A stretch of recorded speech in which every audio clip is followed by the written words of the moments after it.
When it comes to Yamcha in modern day Dragon Ball fandom, he has become a goofball and a complete meme. But that wasn't always the case, because speaking as someone that completed watching Dragon Ball Z before watching OG Dragon Ball, initially Yamcha was my favorite character based solely on his character design.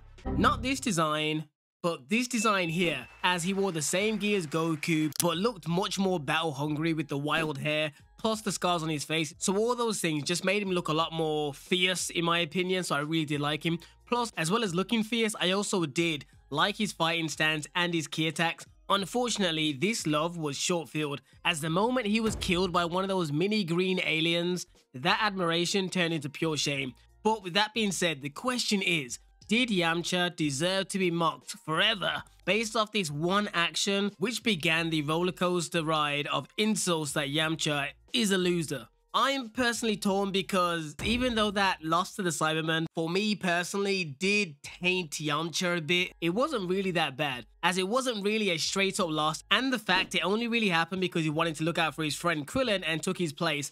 So for me, that wasn't really like a thing to write off Yamcha. However, where I'm a little bit more unsure is more so later on in the series, as he is increasingly depicted as someone you're meant to dislike, or at the very minimum laugh at, to make other characters seem a little bit better. For example, they have him lose out on his super rich, super genius girlfriend Bulma due to the potential cheating, which is never actually shown but heavily implied, which simply was probably just a way to make Bulma single so Toriyama could link her up with my guy Vegeta, which some say was one of the first official nails in the coffin of Yamcha after the Cyberman incident.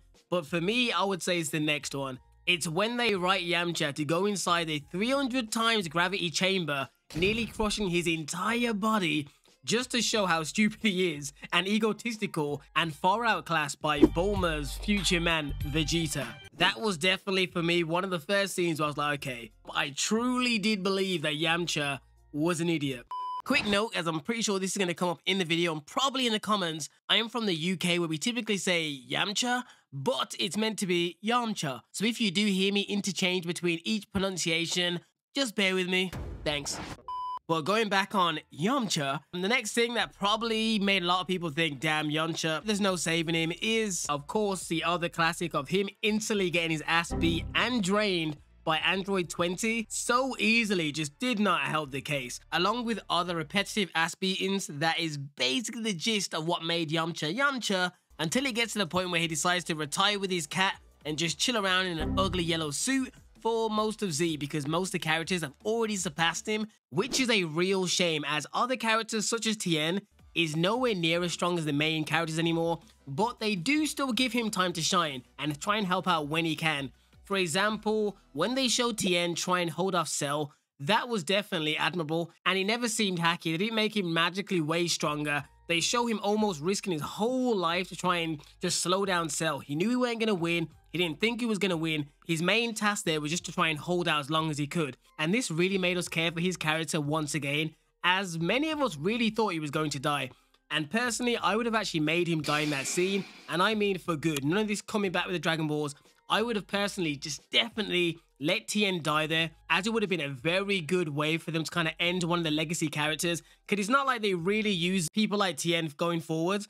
So if that would have been in one of his last scenes, that would definitely have made his whole character just that much more memorable. It would have almost elevated it, because if you're not going to use characters going forward, you might as well just end them. So there are ways to make some of the legacy characters still pitch in and show that they're not wasteful and have to be the butt of the joke. But with that being said, in all fairness, when it comes to Yamcha in particular, even in OG Dragon Ball, he was still written as one of the more gag characters. But the jokes about him in OG Dragon Ball, like him not being able to talk to girls or even losing fights, never seemed as meme-worthy. It was more fun-spirited, and due to the overall tone of the series, it fitted him well. But in Z, that's not the case. Ultimately, due to how he was progressively written poorly and to be a consistent loser, it was inevitable that most people are going to start labeling him as a crap or wasteful character, even though I think he did have a lot of potential, not to be one of the strongest characters, but at least live up to the level of Tien, and at an extreme push, maybe Krillin. But in fairness, they did try a few attempts at trying to make Yamcha not appear completely weak or a complete loser in the Namek saga when they had him beat Raccoon. But those filler reps for me had the opposite effect, as there was no way that Tien, Chaozu, and Yamcha could be Nappa in the Saiyan saga, let alone the Ginyu Force at that point in the series. Goku spent a whole year with King Kai and just about tied / lost to Vegeta one-on-one. But you're saying that those lower level fighters somehow came out stronger than Saiyan Saga Vegeta? Never. There's no chance on Earth. And by the way, you may have noticed I've not really referenced Super at all. That's basically because I don't really like it, but it has to be said that the jokes still continue in Super. With him wanting to be selected for the Tournament of Power when he hasn't been relevant in ages, I will say that was quite funny, so I'm cool with that. And of course, the famous dead pose comes back. But yeah, overall at this point, the only way to save Yamcha is for him to get the Dragon Balls and make a wish that Vegeta was never born, as most of his problems all stem from that Prince Vegeta. He came to Earth, he killed him with a little green alien, and stole his chick. But yeah, that's my main thoughts when it comes to Yamcha. Do you think the meme status is justified, or do you think he had more potential to become a more interesting character, maybe on the level of Krillin or Piccolo, or just to the point of at least Tien? Anyways, let me know in the comments. Feel free to subscribe to this small channel if you're brand new here, and I'll see you guys in a new video. Peace.